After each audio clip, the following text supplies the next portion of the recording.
Hello and welcome to another Bearded Geek toy review. In today's video we've got this Krrsantan figure from Star Wars The Black Series. Stay tuned.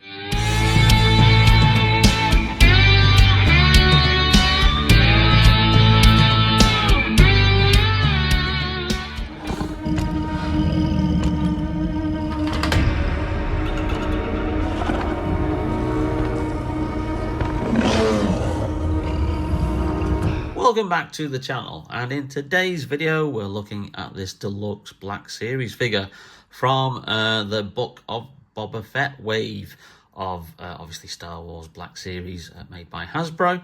And this is the character called Krrsantan, or as he was originally called when he first debuted in the Marvel Star Wars comics.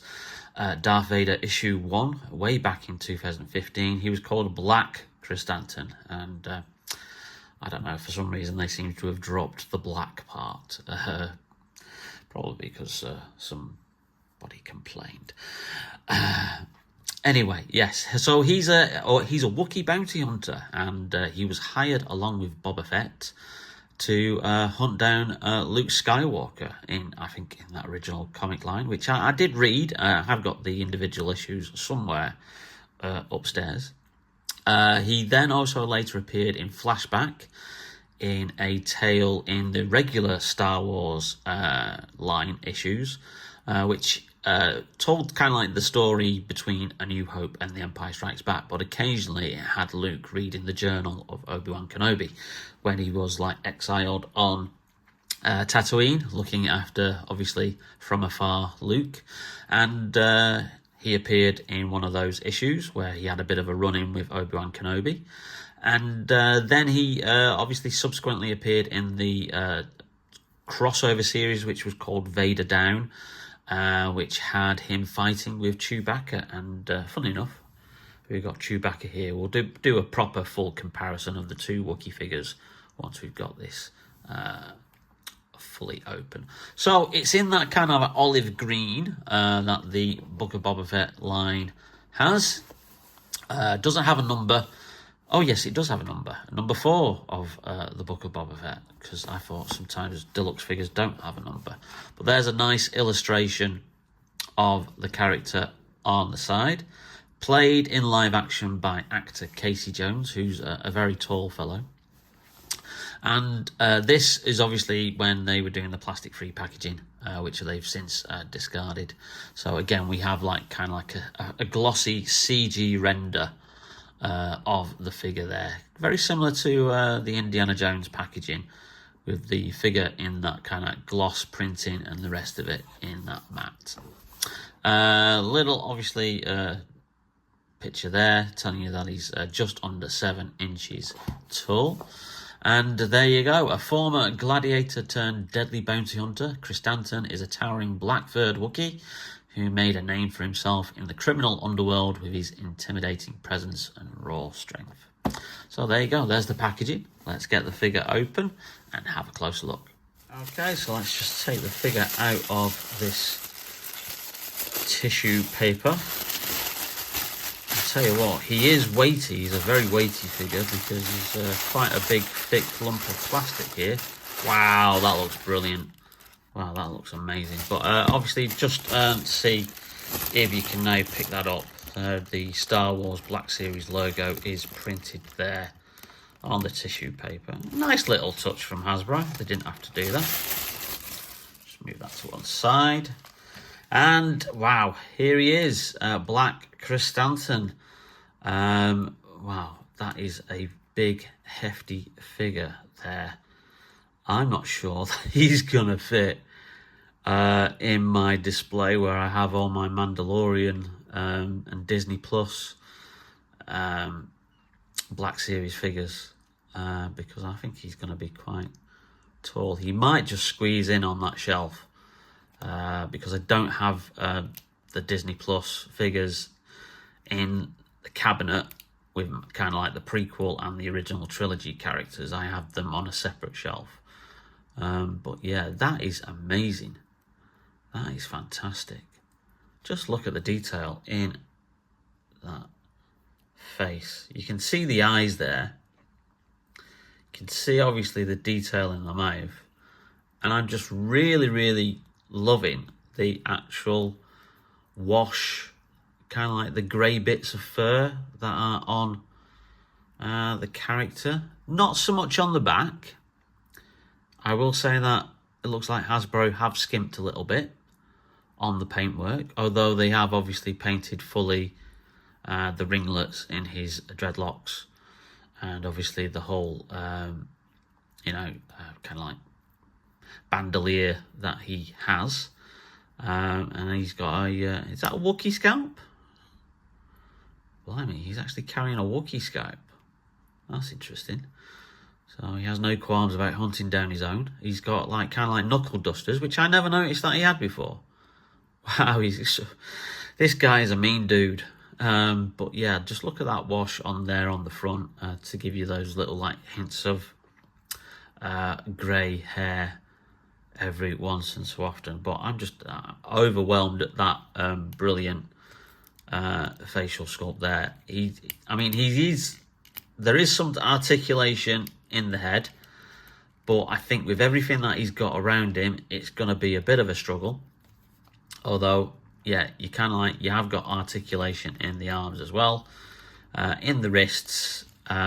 He's got some articulation in the mid-torso there, so that's interesting. So you can like move back and forth there.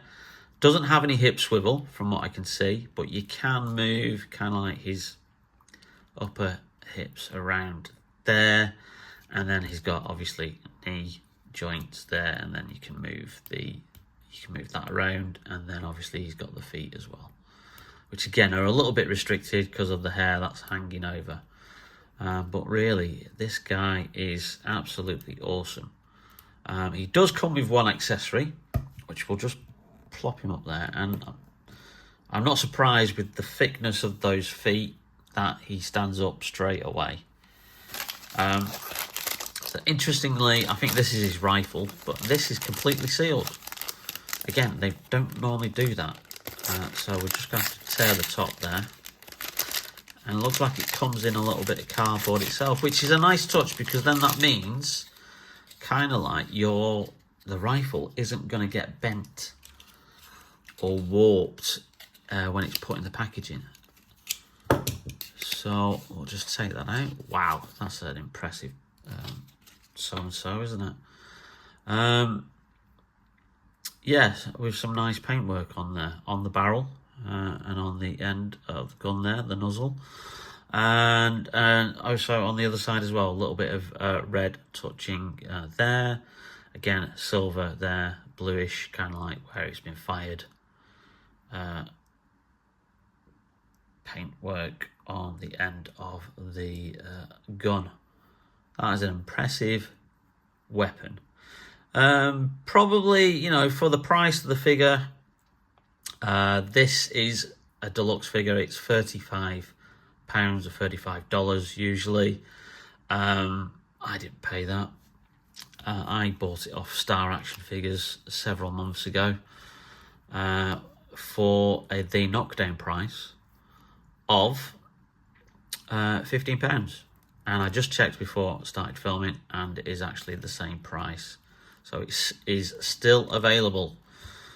Wow, that's going to be a bit of a tough thing to have him pose like he is on the cover there.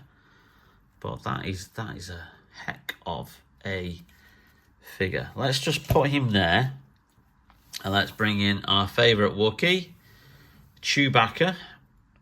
Obviously, there is, some discrepancy there. From the other Wookiees that we've seen in the Star Wars series, most predominantly, I'm not counting the holiday special, that's bloody awful. Most predominantly the prequels, Star Wars Episode 3, Revenge of the Sith, where we finally went to the Wookiee home planet Kashyyyk, and we saw that like the whole tribes of Wookiees trying to defend their planet from the Separatists, along with some help with the clones and Yoda. And obviously you saw that kind of like Chewbacca was a little bit thinner than the usual kind of like Wookiee. The rest of the Wookiees were obviously tall, stocky, and of a different build. But interestingly, even though Krrsantan is a very, very tall character in obviously live action, and again, I'm presuming this is to scale because obviously he's nearly 7 inches, and obviously it's a 6-inch line, so any other character is going to come up to about there on him. Chewbacca's still a lot taller than Krrsantan. But obviously he's certainly a lot more stockier. Now, this isn't the first Krrsantan figure that they released. They did release one in the comics line, a couple of which we've reviewed previously, like the Heir to the Empire Luke, Jackson the Rabbit, Connor Jax from Crimson Empire, all those kind of like comic book based characters which we've covered and reviewed, and they're in the Star Wars playlist. They did put out a Black Krrsantan figure previously, which was effectively just taking this kind of like mold of Chewbacca with a different head sculpt and just putting that kind of on him, and it caused fan uproar because it was literally kind of like a very quick kit bash to get the figure out because of his popularity after he'd appeared in the Book of Boba Fett. And a lot of fans just said that's absolutely ridiculous, that's not accurate, it's not even accurate to how he appears in the comic books. And fans made their dissatisfaction known, and then suddenly this guy gets put on the pipeline and then given a release date. So Hasbro, do listen, and you can get characters who move from the comic books into live action accurately. And Thrawn's another one who's obviously from the books and also then into the comics and then moved into live action with the Ahsoka TV series. So there's hope for Jackson the Rabbit. Yeah, you never know, he might turn up in the Mandalorian movie. I don't think so. But yeah, there's a comparison there between Chewbacca, and this is the first issue of Chewbacca. And really, kind of like he hasn't been improved on since. They've kept using this mould. It's a really good mould of Chewie. They have issued him with a more neutral face, where he's not roaring. And then for the anniversary of Return of the Jedi last year, they again re-released him, a bit more of a paint job on him, and they put handcuffs on him, so he was like Jabba's palace as he appears in that scene when Boosh, which is secretly Leia in disguise, brings him to Jabba. So there you go. So I absolutely love this figure. I think he's absolutely brilliant. Hopefully he will sit on the shelf somewhere. I will try and get him to hold that gun a little bit better, and I'll show you the results in right now. So there you go. Didn't take much kind of like movement, a little bit of an adjustment. Not quite as high as what he's got it on the packaging. Really don't think that arm is going to lift a lot higher than what they've got it there because of this piece here. So obviously that's a digital render of the figure. But I think, in pose, just carrying it like that, I think that's as good as it's probably going to look. And I just think he's going to look very, very cool on my Mandalorian shelf. So this is my Mandalorian kind of like stroke Disney Plus, stroke Bounty Hunters shelf. So as you can see, lots of characters there from the various different shows, obviously in the background. All of these we've mainly reviewed on this channel. So again, hit that playlist to find out. And let's just see, does he fit? Is he going to fit? Oh, I've just knocked bloody Boba Fett down. Oh dear. Oh dear. He's gonna, that's, right, I'm gonna have to do some adjustment here. Bear with me. So there we go, we've just managed to fix him in. He just fits. I've squeezed him under. He's not going to go anywhere. He's certainly not going to be knocked down at all, because he's literally wedged in that shelf there. And obviously I've had to move a couple of the figures around and just condense them a little bit more. Well, there you go. There's a Black Krrsantan. Oh, we're not supposed to call him that anymore. Krrsantan. A very, very cool Black Series figure, and certainly worth the 15 quid if you can get him for that price. Well, I hope you enjoyed that video, and if you did, then please leave us a like. It really does help out the channel. A little bit of a break from the constant Doctor Who, Lego and Halloween movies that we've been posting quite on a regular basis at the moment, but hopefully you do like those, and keep sharing and liking them, and also hit that notification bell to be notified whenever we upload brand new videos. And also thank you very much for all the new subscribers. Your appreciation and your support of the channel is very, very much appreciated. Thank you very much. Still loads of cool stuff to come, but in the meantime, take care, stay safe, and we'll see you very, very soon. Bearded Geek Toy Reviews. See you later.